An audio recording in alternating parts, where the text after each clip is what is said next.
ምንም አረጋሽ ወደድከው? ሰርፕራይዝ አድርግብዬ ማለት ነው። ማርያም በል የእውነት ወደድከው? ጌታ ነው። ቴንኪዩ። ምንድነው? ምን መሰለክ?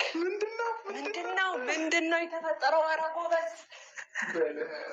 እንደሚያምር መጠሪያ አለኝ እኮ ሪሊቴቶች ምናምን አለኝ፣ ግን ገንዘብ ክፍያ ጨርሼ እንትን አላልኩም እና አላለቀለትም መኖሪያውን ቤት።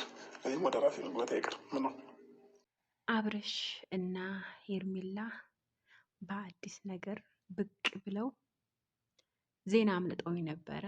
ደክሞኝ አሞኝ ነበረ። አንዳንድ ጊዜ ስደት እንዴት እንደሚያስጠላ ብታውቁ። ወላሂ ነው የምላችሁ፣ ስደት እንደኔ ያስጠላችሁ እስኪ። ወላሂ ደከመኝ፣ ልጄም ናፍቆኛል። በናፍቆት ልሞት ነው። ሰላም ጤና ይስጥልኝ። በመላው ዓለም ለምትገኙ እህት ወንድሞቼ እንዴት ናችሁልኝ? በያላችሁበት ሰላማችሁ ብዝት ይበልልኝ። ትላንትና አብርሽና ሄርሜላ በጣም ደስ በሚል ሁኔታ፣ በጣም በሚያምር ሁኔታ፣ በሚያምር ሰብራይዝ መጥተው ነበረ። እንደ አጋጣሚ አልፎኝ ነበረ። እኔ ደግሞ ዛሬ ልስራላቸው አልኩኝ። ደስ ስላሉኝ እኔም ደግሞ አዘኔታዬን ልገልጽ ነው የመጣሁት። ለእኔ በጣም የሚያሳዝነኝ ነገር ከልጄ መለየት፣ በጣም ናፍቆቱ ገደለኝ። ሀቂቃ ነው የምላቸው የጀማ እናት ሆናችሁ ወይም ደግሞ ልጃችሁ ስደት ሀገር ቤት ጥላችሁ ስደት ለመጣችሁ እህቶች እንዴት ነው የምታስቡት? በኋላ እንዴት ነው? ኧረ እስኪ በርቺ በሉኝ። ሀቂቃ ለቤት አዲስ ከሆናችሁ ላይክ፣ ሼር፣ ሰብስክራይብ እያደረጋችሁ አዳዲስ ዜና ልቀቅባቸው። ሄርሜላ ለፍቅረኛዋ ወይም ደግሞ ለእጮኛዋ ወይም ደግሞ ለባለቤቷ አብርሽ እቤት ከሷ አጠገብ ለመሆን ነው ትንሹ ቤቴ ለቅቄ ወደ ትልቁ ቤት የገባሁት አለች። እና በጣም ደስ የሚል ነገር ነው ሀቂቃ። ወንድ ልጅ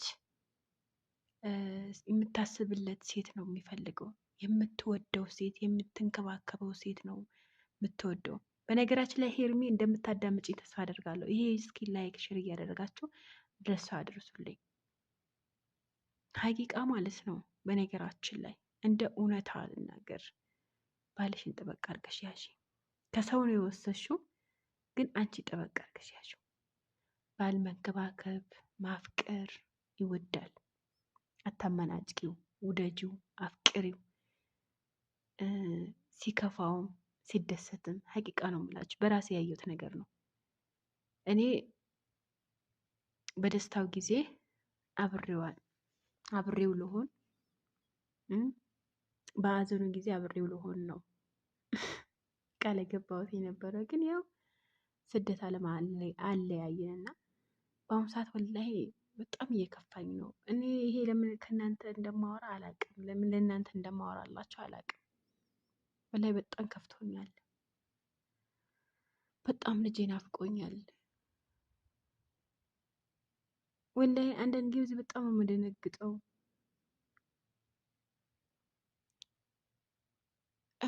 በቃ እኔ እንጃ አላቅም። አንዳንድ ጊዜ ታውቃላችሁ የሰው ልጅ እኮ ሁሉም ጊዜ እኮ ሞልቶለት ደልቶት አይሆንም አይደለም።